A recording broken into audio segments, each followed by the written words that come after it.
1984, Real dire Detroit, circumstances. Michigan. A Violence. 14-year-old And he's boy on the sits in drug a room offender, with has a FBI history of- agents. They tape a wire to his chest, hand him cash, and send him into crack houses controlled by some of the most dangerous men in America. No badge, no backup, no legal protection. An 8th grader walking into rooms where men get killed for looking wrong. His name is Richard Wershe Jr., white boy Rick. The FBI used him for 2 years. He gave them corrupt cops, dirty prosecutors, politicians at drug-funded parties. The biggest crew on Detroit East Side.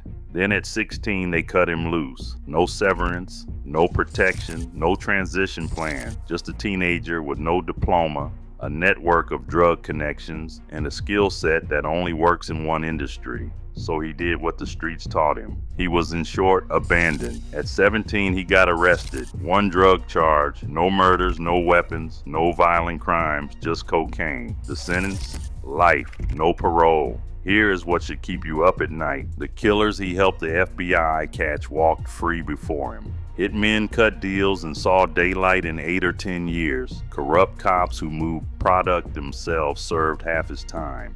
A 17-year-old kid with no prior record got buried alive by the same government that created him. He is believed to be the longest-serving non-violent juvenile drug offender in Michigan history. But let's rewind, because this story doesn't start with a sentence. It starts with a city on fire and a kid nobody thought to protect. Rewind. But first, don't forget to subscribe. Detroit, early 1980s. If you want to understand what made white boy Rick possible, you have to understand what Detroit looked like. The auto industry was bleeding out. Factories were closing by the month. Unemployment in some neighborhoods hit 40%. Crack cocaine arrived like a second plague on top of the first. Entire city blocks hollowed out, houses abandoned, schools empty, and into that vacuum came money. Fast money, drug money, the kind of cash that turned teenagers into millionaires and grandmothers into lookouts. The Wershe family lived on the east side, on Hampshire Street. Richard Wershe Sr. was a small-time hustler, not a kingpin, not even close. He sold guns out of his house, mostly street-level deals, nothing sophisticated. But he had connections, the kind of low-level relationships that put him in contact with FBI agents who were looking for a way into Detroit's drug underworld. The FBI had a problem. Detroit's biggest crews were tight, black organizations running the east side, deeply insulated, deeply paranoid. Undercover agents could not get close. Informants kept turning up dead. They needed a different angle. They needed someone nobody would suspect. They found Rick Wershe's kid. Richard Jr. was 13 when he first started hanging around his father's gun deals. Skinny white kid with a mouth on him and zero fear. He had a natural magnetism that older guys responded to. He could talk to anyone, adapt to any room, mirror whatever energy was in front of him. The FBI noticed. Special agents from the Detroit field office began cultivating him. Not formally at first. Conversations, encouragement, building trust. By 14, he was on the payroll. Think about that for a second. 14 years old, 8th grade. The Federal Bureau of Investigation is handing this kid cash, giving him instructions, and sending him into the most violent drug operations in one of the most dangerous cities in America. No badge, no backup plan, no legal protection. Just a kid with a wire taped to his chest, walking into rooms where men got shot for looking wrong. His handlers were agents from the Detroit field office of the FBI, working on investigations targeting the Curry Brothers organization. Johnny Curry and his brothers ran a significant portion of Detroit's east side cocaine trade. They had Colombian connections, political protection, and a reputation for violence that kept competitors at a distance. The FBI could not crack them from the outside, so they sent in a 15-year-old white kid from Hampshire Street. And it worked. Rick fit in because he did not try to be something he was not. He was the white boy who showed up, kept his mouth shut, and proved useful. The Curry organization let him hang around, then let him do small jobs, then started trusting him with information. He was not pretending to be a gangster. He was becoming one. And every night he went home, called his handlers, and reported what he saw. But here's what the FBI never planned for. The kid was good at this. Too good. He was not just gathering intelligence, he was building relationships, earning respect, making money. By the age of 15, Rick Wershe Jr. was moving in circles that grown men spent years trying to penetrate. He knew who supplied who. He knew which cops were on which payrolls. He knew about the parties at the Curry Mansion where city officials showed up, where prosecutors rubbed elbows with dealers, where the line between law enforcement and organized crime did not just blur, it disappeared. The Curry brothers' operation was deep. Johnny Curry married the niece of Detroit's mayor, Coleman Young. That connection was not just social, it was structural. Political protection flowed downhill. Police investigations got redirected. Warrants got delayed. Arrests got quietly dropped. The Curry organization operated under an umbrella that most street-level crews could only dream about. And Rick Wershe, this teenage informant, was documenting all of it. By 16, the FBI cut him loose. Not because he failed, because the investigation shifted. Operation Backbone wrapped up certain targets. Priorities changed, budgets moved. And just like that, the kid they recruited, trained, and deployed was alone. No severance, no protection, no transition plan. One day he is a federal asset with a handler on speed dial. The next day he is a teenager with no high school diploma, a network of drug connections, and a skill set that only works in one industry. And that is when Richard Wershe Jr. became white boy Rick for real. Without the FBI safety net, Rick did what the streets taught him. He started dealing on his own, not small time. He had the connections already built, the trust already earned, the knowledge already absorbed. Within months, he had his own supply line. Colombian cocaine flowing through contacts he had cultivated while supposedly working for the government. He set up shop on the east side, moving weight in volumes that put him on par with crews twice his size and 3 times his age. The lifestyle hit fast. 17 years old, driving a black Chevrolet Blazer with gold trim, custom jewelry, cash in shoeboxes.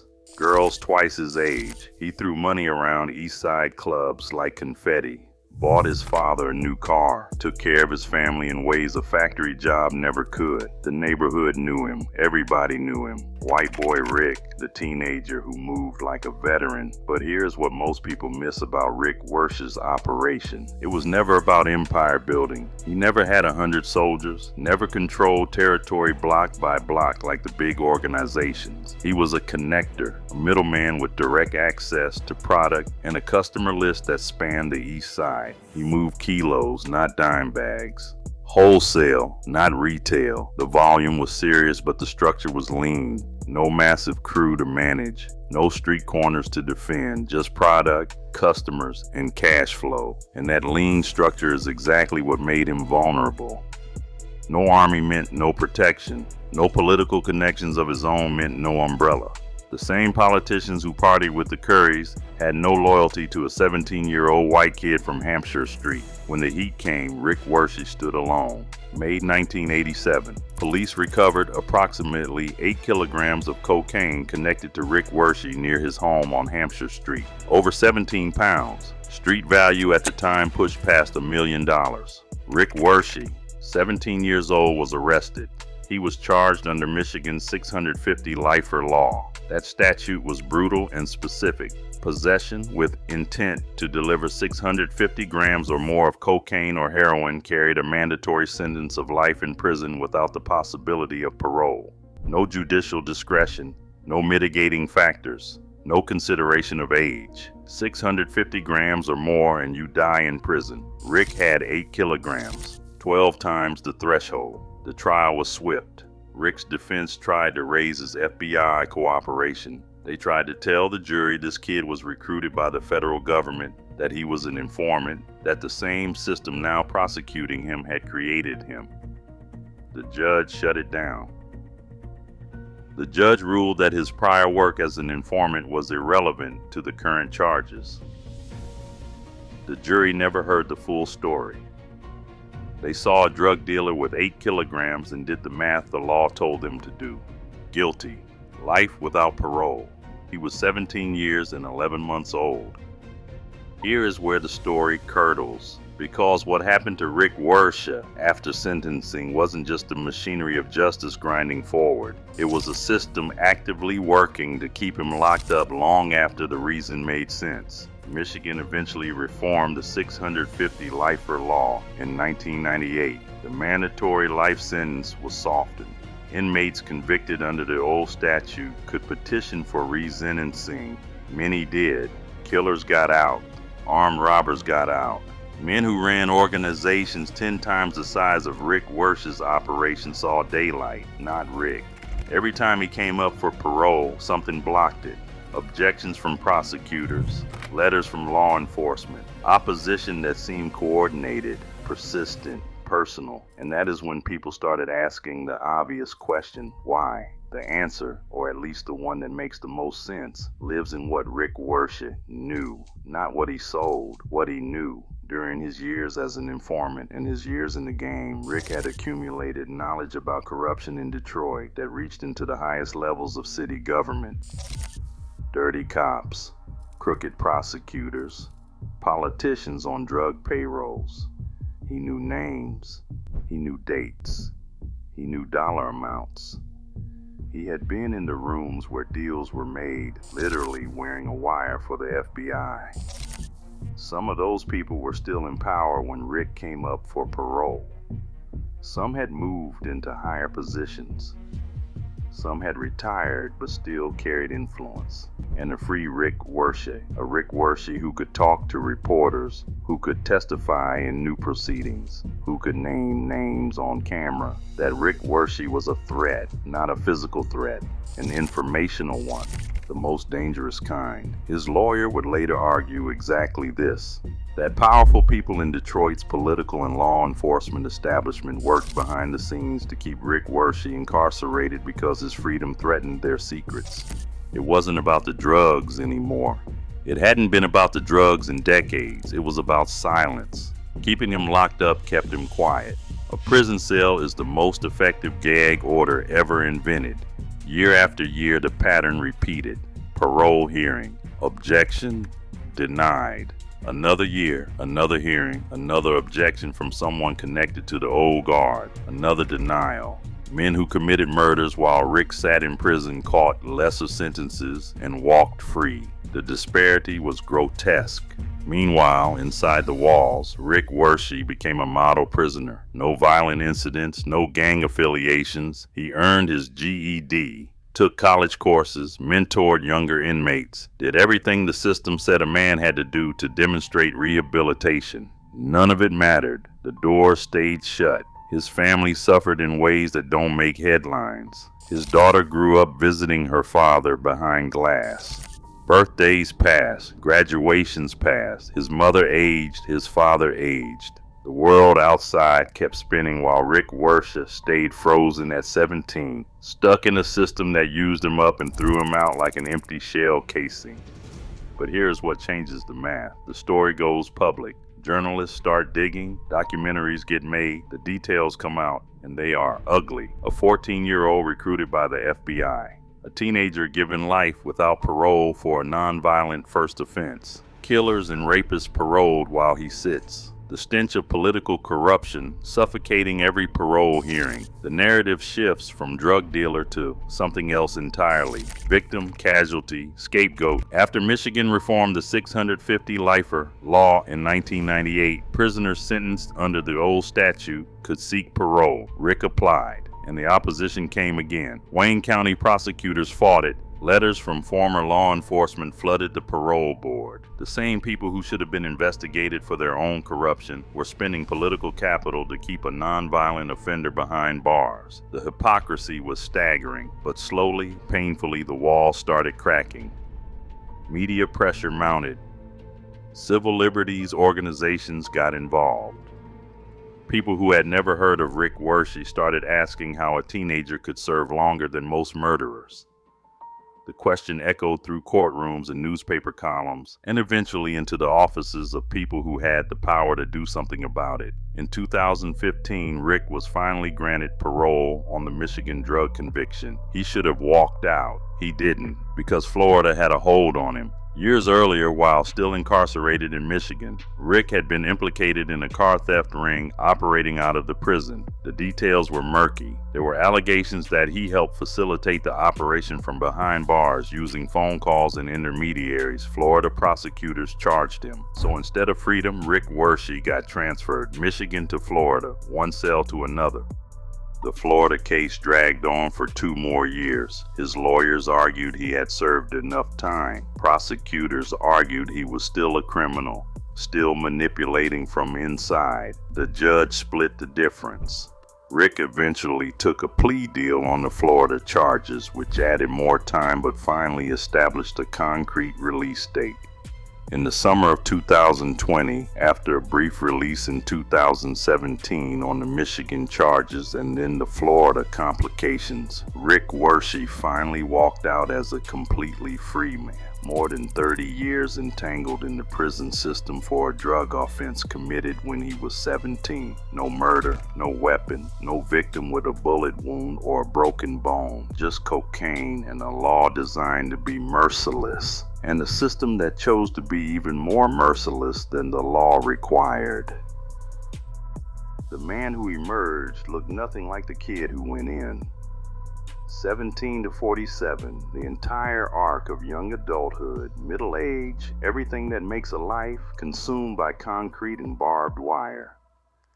He had missed the birth of the internet, missed cell phones, missed the entire transformation of the world outside. He went in during the Reagan era and came out during a global pandemic, consumed. And the people who put him there, Johnny Curry served a fraction of Rick's sentence. Cops who were dirty during the Wershe era retired with pensions. Politicians who attended drug-funded parties went on to comfortable lives. The FBI agents who recruited a 14-year-old and then abandoned him faced 0 consequences. Not a single one was disciplined. Not a single one was investigated. Not a single one lost a night of sleep in a cell. After his release, Rick tried to rebuild. He appeared in interviews, measured and articulate in a way that surprised people who expected a bitter man. He talked about accountability, about owning what he did, while also being clear-eyed about what was done to him. He did not rage. He did not threaten. He just told the truth, which had always been the thing people in power feared most about him. Accountability.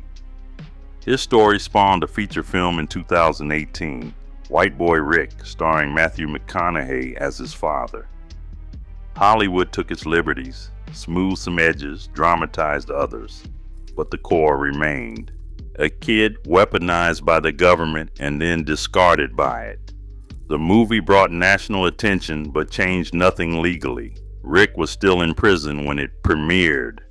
The irony was thick enough to choke on. Irony, Detroit itself had changed beyond recognition. The crack epidemic that created White Boy Rick had burned through and left ash. The neighborhoods he once operated in were hollowed out further by decades of disinvestment. The Curry organization was ancient history. Coleman Young was dead. The entire power structure that Rick's knowledge threatened had either died off or aged into irrelevance. By the time he got out, the secrets he carried were ghosts. The people they could have hurt were beyond reach. Changed, but the damage was done. Not to the powerful, to Rick, to his family, to the years that can never be returned, the experiences that can never be had, the life that was confiscated by a system that valued its own secrets more than a teenager's future. Confiscated, Richard Wershe Jr. lives free today. Somewhere in America, a man approaching his mid-50s tries to figure out how a smartphone works, how to navigate a world that moved on without him, how to be a father and a grandfather to people who grew up knowing him only through glass partitions and recorded phone calls. Free. The game in Detroit moved on too. New names, new crews, new product. Nobody runs the East Side like the Curry brothers did. Nobody recruits 14-year-old informants anymore, at least not officially. The 650 lifer law that buried Rick Wershe was reformed, then reformed again. The political machine that kept him locked up rusted and collapsed under its own corruption. Everything that conspired to destroy him eventually destroyed itself. Reformed. But Rick Wershe still served the time, every single day of it. One informant, one conviction, 30 years. That is how it ends when the system decides you know too much and matter too little. Click here to check out another video and subscribe.